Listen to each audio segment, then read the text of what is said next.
All right, so it is August 11th. It is Thursday. It's about 8:30 at night. I know I've been slacking. I said I would do Veda, which is vlog every day in August. Haven't been doing it. Haven't been keeping up with it daily. I put about 3 or 4 videos out in here in August already. Just haven't been doing it daily like I said I would. So tonight is the night that I get back on track. I'm going to start it off with a elk hunting video from last year's elk hunt, because elk season is coming up just in 2 weeks for us. We got archery tags. Me, my brother, and our friend Cody all have archery tags for the same unit. So we're headed over there to hunt those in a couple weeks. Cody and my brother are scouting the area this weekend, and I'll scout it next weekend, which is the weekend before season actually opens. So what I want to do is I want to show you guys last year's elk hunting video of mine. I had a rifle tag for first season last year. It was a very highly rated unit here in Colorado. Before we get into that though, I want to show you guys the progress update on the new office. Desk is almost done. I know I've been saying that, but it is almost done this time. I just got like a couple clear coats to go on some doors and it will be done. So let's go check that out quick. All right, so this is the office update. As you can see, all my gear is still piled right here from getting back to Alaska. It needs to be sorted and organized once again. The desk over here is the actual desk that I did sand and restain. It is looking good. As you can see, it needs a couple doors put back on it. The desk right behind me is the desk that I have been working on currently while this desk is in repair. It will be taken out too, sanded and restained, and then put back in here to make one big desk along this wall like I was explaining before. So slow progress, almost there. I'll be sure to keep you guys updated on it, and I'll give a final tour once I am done. So let me clean up this room a little bit and then we'll get right into the video. All right, so I was just kind of going over some of the footage from last year's hunt. A little backstory for those of you who do not know. I started filming hunts in 2009 with my brother when we started coyote hunting. We actually did several coyote hunting competitions, Kansas, Nebraska, Colorado, kind of all over, just hunting coyotes.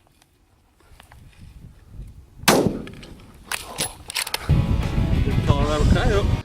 And we use filming as a way to kind of show and share with our friends and family our hunting experiences. So that's really where it all began. Since then, we've kind of just kept filming different hunts, so antelope hunts, deer hunts, elk hunts, stuff like that. But it wasn't until this year when I started this vlog channel that I started taking filming a lot more seriously. So with that, this hunt here was taking place in October of last year during the first rifle season here in Colorado. The best time to hunt elk really in Colorado is during the archery season. It is the peak of the rut. You have a longer season. Our rifle seasons are typically only a week long.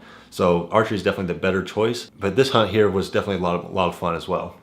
I still do hunt rifles every now and then. I do have a deer rifle tag this year, which I'm also excited about. But this hunt here, like I said, is taking place in October. Me and my friend Parker, you might remember Parker from my other vlog, we decided to go scout in about mid-September to kind of learn the area a little bit more. So we went over there, and in one spot in particular, we called in like 3 different bulls. And this one bull we were calling and decided to make his way into the clearing. And we're watching him through the spotting scope, and this bull just kept coming in and coming in. And we just kept calling, and then we just kind of let off, and this bull just kept coming. And the bull actually made his way to us about 12 yards away. And then at that point, he finally winded us. And here's a picture of him actually winding us. Right after that, he put his nose in the air, spun around, and he was out of there. But I mean, it definitely got the adrenaline rushing already. The unit had great potential. I was super excited to be hunting this unit. It is like no other unit I've ever hunted before. I've hunted plenty of other units for elk archery, and I've never seen anything like this. It was immaculate. Then season finally rolls around, and I go up the day before season to get a little extra scouting done. I take the truck and trailer. Jordan, my brother, and then my wife Julie met me over there that evening to meet up and hunt the next day. But scouting that evening, I wanted to go to this particular area that I had scouted prior to the season, and I pull in there and there was a truck in there already, so I didn't even bother. I went to check on another spot that I had been told about, and I just kind of wanted to check that area out before I hit any of my other options. Well, when I was heading up there, there was a foiler already in that spot. Didn't want to mess with it, so I veered off into a whole new direction. So after I veered off, this trail is going, and I look over to my left, and I see these two bull moose up on the hillside. Which Colorado moose, if you don't know, are coming back pretty strongly now. They had been very, very hard to find before, but now they're pretty commonly found. So these 2 bull moose were sitting there, and I get off the foiler, and I just start glassing them, and I'm looking at them, and they're looking back at me, and they're a ways away. And then one bull ended up going up over the ridge, but the other one sees me and wants to come check out and see what I'm doing.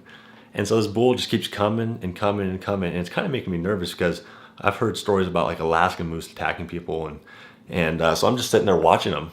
And this bull moose finally keeps coming, and it gets right in front of the road, right in front of me. And I finally kind of yelled at it because I just didn't want it to come any closer.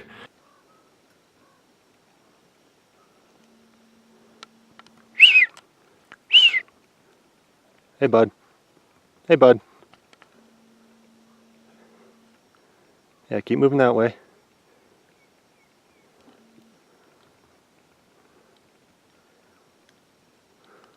It was definitely awesome to see.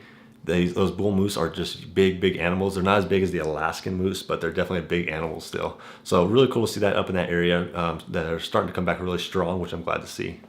Well, this whole new direction just came to this peak, and then I parked the four-wheeler on top of this peak, and I get off, and it's looking down into this big bowl, and the bowl has a big creek flowing around it, and then there's just this big tree knoll on top of it. So I just gave out a little cow call, and like these elk start responding right away, and I was like, oh crap.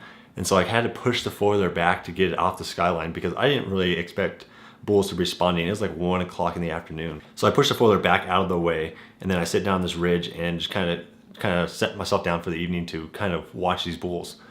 Well, I ended up sitting there quite a while, and there was about 9 bulls I counted. I could see them all. They were all good bulls, some 6x6s, some 5x6s. All good bulls, and much to my surprise, they were talking all day long. I sat there from 1 o'clock till 6 o'clock at night when it finally got dark, and these bulls never stopped talking, which was awesome. The units that I'm used to hunting, the bulls usually bugle early in the morning, and then they shut up the rest of the day. So this unit was awesome. So Jordan and Julie ended up meeting me at camp that night, and we made a game plan for the tomorrow morning. We were going to go after the bull I had bedded the night before. The night before, I had bedded the 6x6 over on the side of the hill where I was sitting all day long. And I knew exactly where it was at, so we wanted to get up there super early to beat any other hunters into that area and get down in there and get on them before day broke too much. So we got up on this hill, waited for day to just barely break before we could see, and we walked down the hill, and then from there we just kind of waited for everything to wake up. And then once day really started breaking, we started making a move on this bull. I bedded him the night before, so I knew he shouldn't have moved. He had about 3 cows with him, and so I knew he'd kind of stay in that area to keep those cows.